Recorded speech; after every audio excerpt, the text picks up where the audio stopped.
Hello and welcome to Epochs number 105. This slightly different, slightly special episode is a send-off to the Ancient Assyrian series. Me and Carl went to the British Museum to have a look in person at the Assyrian reliefs there, all different types of Assyrian reliefs. So this episode comes to you from the British Museum, and I hope you enjoy.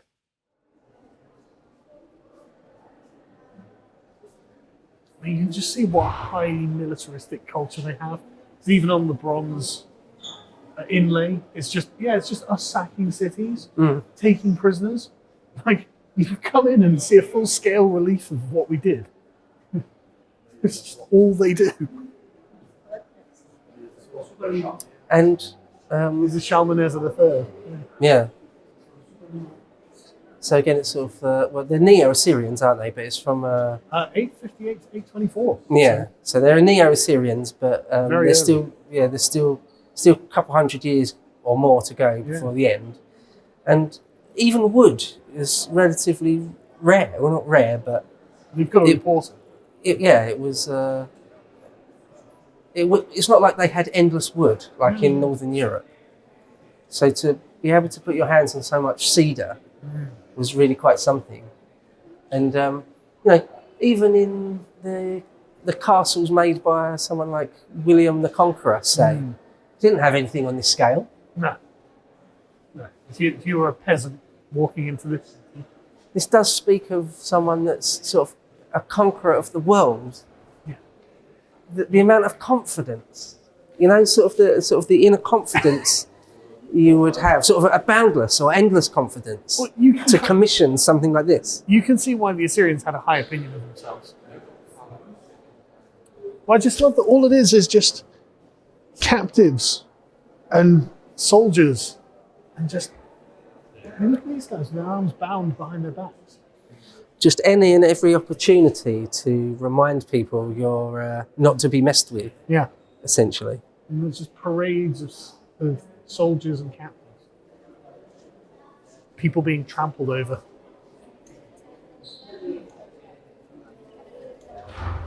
The king there receiving all of the goods. I mean, they could have just left these as plain bronze, but nope, we're going to have it. So we've got the Assyrian army there taking a city.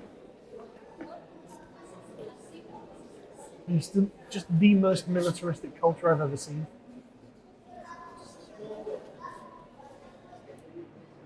This is good stuff. People bringing tribute to the king. Because, of course, not every time you'd have to go and conquer the city. A lot of the time people would just bring you stuff because they were like, yeah, okay, here's the tribute. But little monkey there. And another one on his shoulders. Oh, yeah. In ancient times, all across the Middle East and Egypt, people would have dogs and cats as pets and monkeys. Yeah. Quite often, that was quite a common thing. To have a household pet is a small monkey. You wouldn't want an ape necessarily, but a monkey, but sure. It cracks me how human-esque they draw the monkeys, like the face and the hands and the feet. They're just basically human feet. Yeah, very, very Yeah. human hands. Yeah. We're very familiar with horses and cows and bulls and severed heads. Monkeys, I haven't seen many of those. And it is interesting to see you'll notice their fashion. So he's got earrings, he's got quite a stylized moustache, and obviously the beard. Look at the work that goes into the beard. I mean, I never spent nearly as much time on my beard as these guys did. And this guy as well with his flower bracelets. It's not a watch. I think that is Ashurbanipal. Quite possibly. I mean, look at the robe. I mean, look at these tassels. Look at the size. Look at the sword. It probably is Ashurbanipal. Yeah. He's got a torque on his arm there. Bull heads. Yeah, on both arms. Yeah. He's got a pair of daggers on his waist and a long sword. So the king is always armed himself. Oh no, it's Ashurnazirpal. Oh, actually, that's Paul II.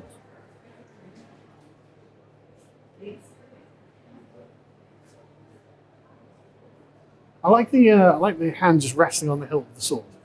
I think that's very interesting. And like even the details of like his nails. Yeah. Zoom in on his hand there, John.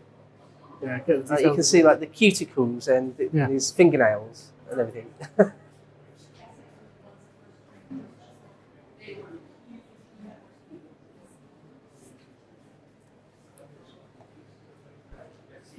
So this is a court scene from 865 to 860 BC from Nimrod for Ashurnasirpal. So during his reign. But like you can't be destroying cities all day every day. Sometimes you have to actually administer the kingdom, which means being given like I don't know, is that a drink of some sort he's been given? And you can see the guy there with the fan. See the blessings of the god there. An offering or a libation. Yeah. That bag is interesting, though, isn't it? Yeah. That's what Graham Hancock has said a lot about those bags. Yeah. Because you see them depicted. There's quite a few, even in my line of sight right now. Quite a few of these different bags. But this is where I have to suggest. Sorry, go on. Oh, sorry. What was he suggest? Well, he suggests. Well, we don't really know exactly what they are, what's going on with them, what they depict. But he suggests there's all sorts of. It says sort of much more ancient rituals, much more ancient cultures pass down their knowledge through a priestly or scholarly class, and that these bags, these handbag things, were sort of very important. I'm going to venture that small bags have been used independently by lots of different cultures all throughout time. But it's obviously really important because just literally within my eyesight, there's like you can see 4 different depictions of them. So it's obviously really quite important, whatever it is. They probably carried like the incense or something like that. I mean, but so you can make the argument, is that important enough that you would need to depict it over and over again and put it in the hands of some of the most important people in your world? Why would you depict that necessarily? But that represents a god, right? So it's literally a winged figure with a pine cone. So anything a god holds is sort of couldn't be more important. Yeah, it's undoubtedly got some sort of ritual significance. But what I've just noticed down there is you can actually see some of the paint. Yeah, there's some paint surviving there, John. Get on that. The feet.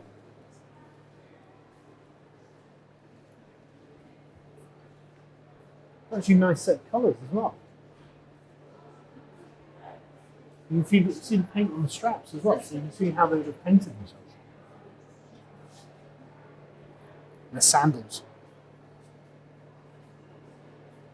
Yeah, I don't ascribe that much to the bags. No, that's fair enough. The bags. I mean, I don't know. I really don't know.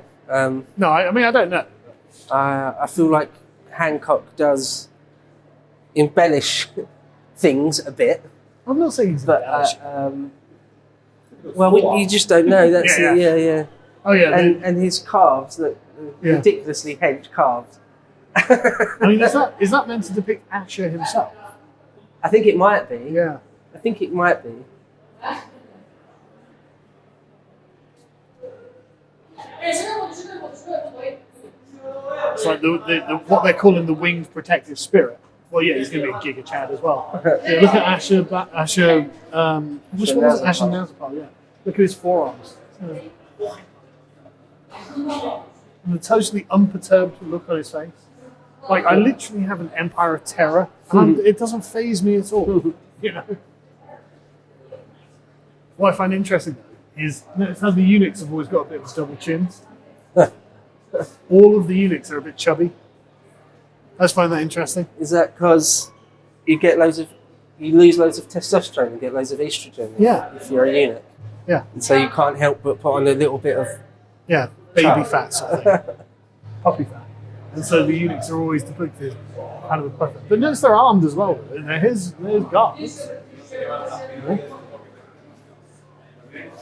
Some of the detail on that sword hilt there, there's a fair amount of detail there. They've got quivers of arrows, right? That's what those are. Yeah. So they're heavily armed eunuchs. Yep. Got their bows. I love the detail of the handle of the sword. That's great. The sword's relatively long as well. Considering this would have been literally the Bronze Age.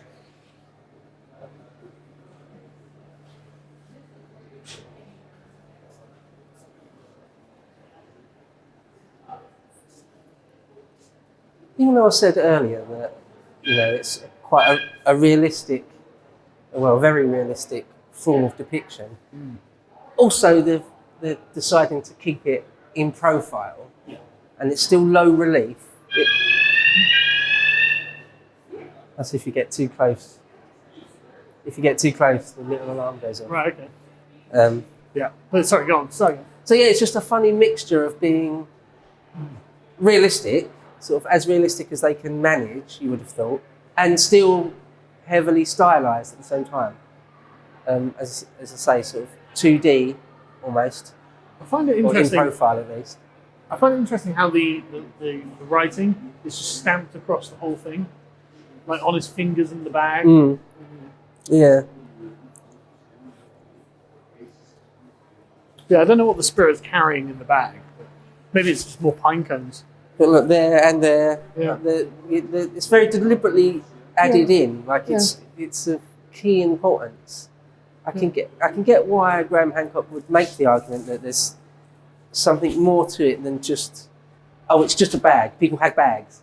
There's something more. There must be something a bit more to it than that. Possibly. I just find it interesting how they're winged.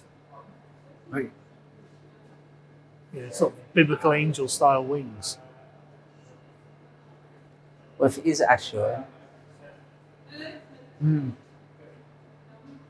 there are two of them, so it's unlikely to be representative of Ashur himself. Well, they depict the same thing, Wow. like sort of over and over. Yeah. But no, it says giving him a pine cone. I mean, that's weird, isn't it, right?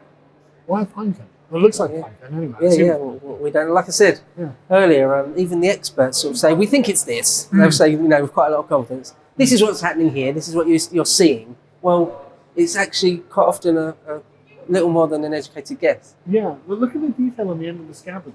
It's two lions. And that's amazing, isn't it?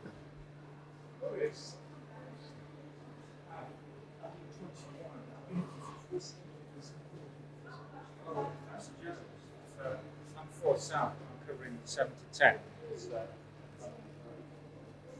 I love the writing here. This is from the Northwest Palace at Nimrud, built by Ashurnasirpal II, 853 to 859, portraying the Assyrian king as invincible and under divine protection. Proof that he wasn't. The king takes an active part in every inevitable victory. We always won. A magic figure, the god in the winged disc, accompanies him.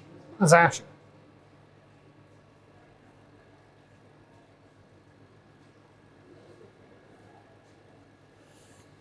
See, where we said earlier, it could just be Ashur twice. Well, here that does say exactly that. You've got Ashur there and again there. Oh, really? So then, again with the pine cone thing, if they are indeed pine cones, what significance it meant to in Assyrian culture? We don't know. I don't know. Perhaps some Assyrian scholars do know, but I don't. The winged sun disc.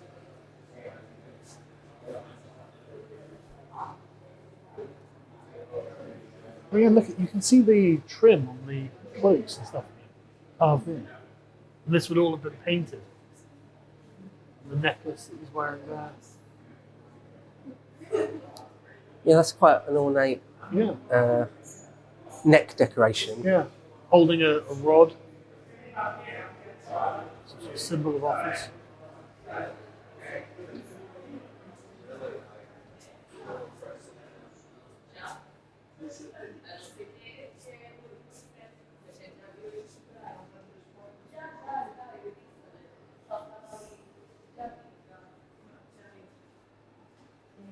It's pretty great.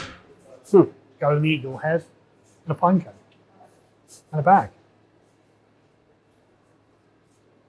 And thunderous legs. I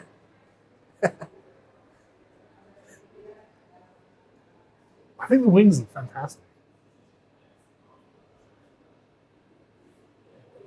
Yeah, it's incredible. Yeah. And what it might have meant, because it's incredible for us just to look on it now, but also what it might have meant in the minds of people of the time looking at it. Whether it was something to be feared or something to be loved, something to be revered, or whether different elements of society would have had different levels of Sort of reverence and awe. of reverence for it. Yeah, like in most societies, even in the ancient world, some elements of society were more pious than others. Some might even have mocked it or scoffed at it. Who knows? Like in Roman times, you have sort of in the early empire, people would laugh and mock the gods. I get the feeling you probably weren't allowed to be terribly impious in ancient Assyria. Well, we just don't know. You've got people that like Juvenal or Ovid who are sort of just openly subversive as much as they could be. Even they would just laugh in the face of the priestly orders. They might have had something like that in the Assyrian world. Who knows? I sort of doubt it. I feel that there are just too many severed heads. Are you going to mock this god? No, not really. I mean, maybe. I think you'd have to be a very brave man for that, though. Yeah, it feels like their society was probably extremely conservative. Very serious about all this. Right, yeah, and punished things extremely severely. And even from a lot of the normal cuneiform tablets we've got, I don't think there's much or any evidence of people being subversive like that. They all sort of seem to be genuinely you don't hear pious. anything about impiety, do you? Like in Rome, which is probably part of the Greek influence. Well, they'd all bought into the superstition. We might call it superstition, but they'd all bought into it that the world goes round on spirits. Yeah. And it would be foolish or churlish or just crazy not to believe in that. I do suspect that the Roman impiety is a consequence of Greek influence on the Romans. Like it's the sort of like, the rationalistic Greeks polluting the Roman mind with their education. So I don't think the Romans would have been naturally impious were it not for the Greeks. I'm speculating. Maybe. There was certainly, even from classical Greece or even before, a strain of thought that essentially atheist. Yeah. That we don't need the Olympian gods to explain things. They're just not needed. The universe can be explained in mechanized terms. But that's definitely not what these guys thought. No. The universe can be explained in eagle-headed deities with small bags and pine cones, actually, dummy. And whatever this one's holding, it's not a bag, is it? Some sort of necklace or something? Bracelet or necklace? A bracelet and necklace, who knows what. Yeah. But again, you can only imagine to them it was very important. Well, this explained the universe.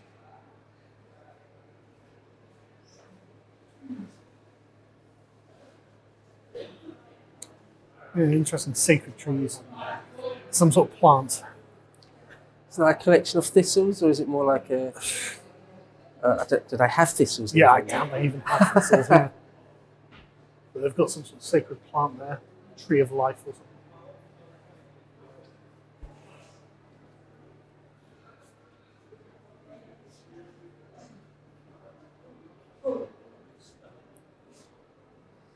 I think you can see that they're depicting the same thing over and over again, or slightly different versions of the same thing. Yeah. I really want to know what the difference is between the human-headed ones and the eagle-headed ones are. What were they supposed to be? Maybe if they start translating Ashurbanipal's library and find out. Get the AI on that. I mean, these eagle-headed things, where else do you see them,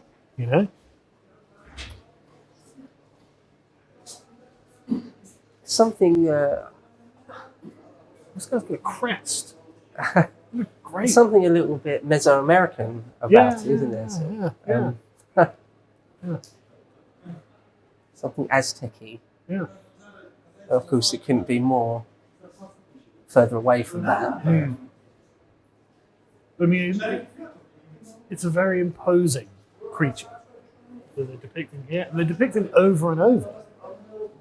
and yet we don't know what he's called. You know, it's unusual that we don't have a name for them. It's just an eagle-headed spirit. Yeah, but you'd think that on the relief somewhere it would be named. You know?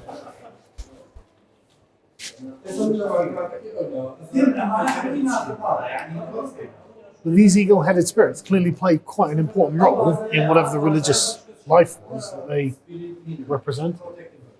And they're everywhere. And what's the difference between the eagle-headed one and the human-headed one that has the same wings and the same outfit? They're carrying the same bags with the same pine cone. What's the difference? Look at this guy. It's all very enigmatic, isn't it? Yeah. Lots of time. That's what makes it sort of so romantic, though, is that you don't really know exactly what you're looking at, and sort of can't know as well.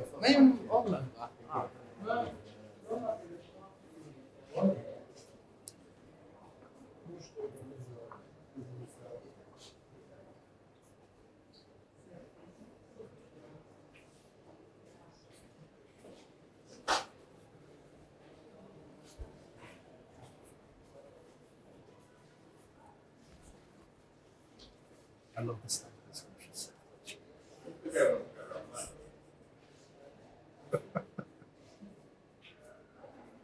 There were the standard inscriptions. Oh yeah. And I love the fact that we call them the standard inscriptions.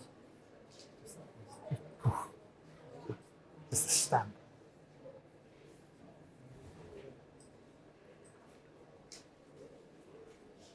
So yeah, if you can see here, John, this block of text that runs across it all, this is Ashurnasirpal's standard inscription, and we have a translation. I'll read a part of it.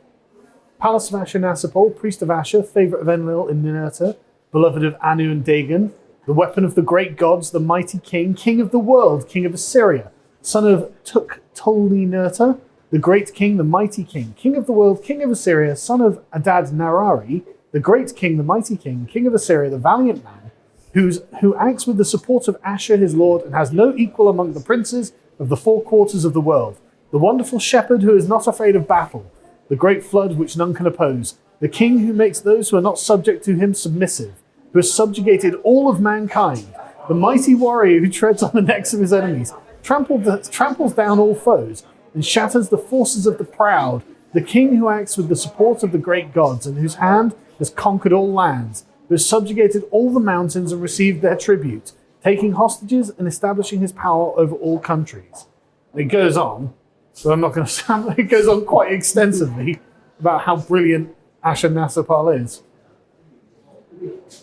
With the assistance of Shamash and Adad, the gods who helped me, I thundered like Adad, the destroyer of the troops of the Neari lands, Habi, Shibaru, and Nerib.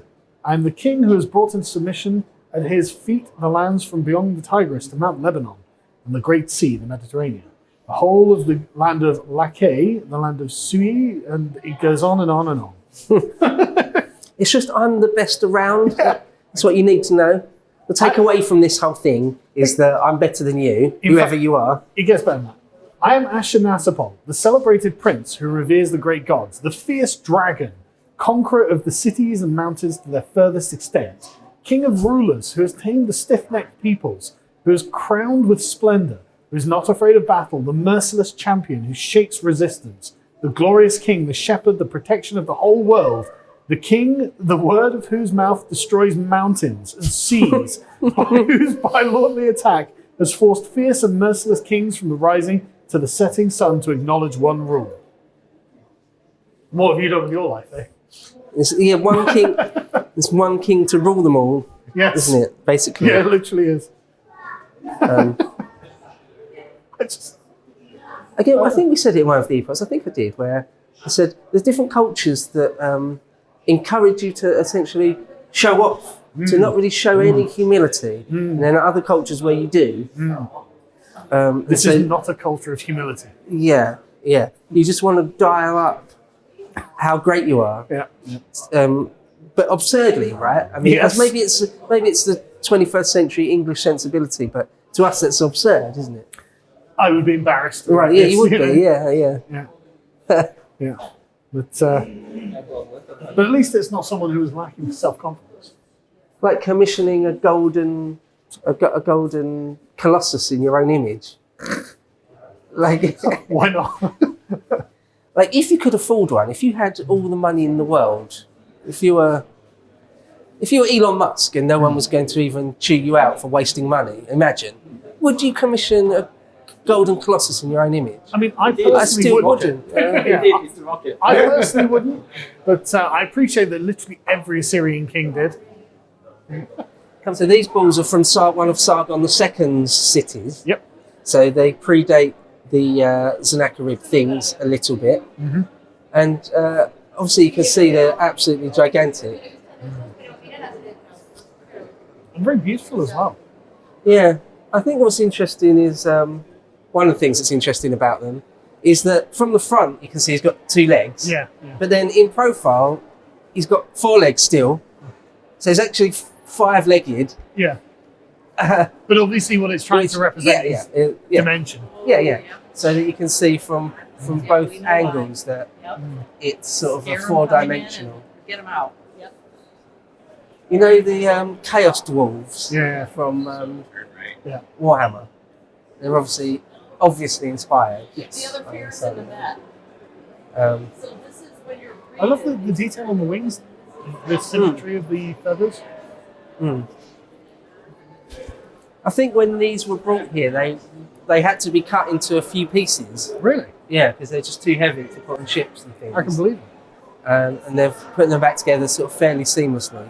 But again, the actual anatomical accuracy for a bull, like the bull's legs there, I mean, it just looks brilliant. What's interesting is that one's got hooves, Yeah, like and the that bull. one's lion. This one's got much more lion-type feet.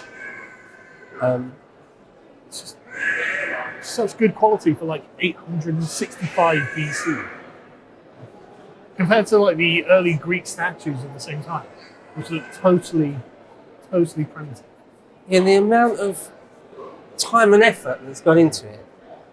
And just how smooth, right? And these would have been flanked a gate into one of his cities. And so everyone would be forced to walk between them. Der Sargon or something. That's what it's called.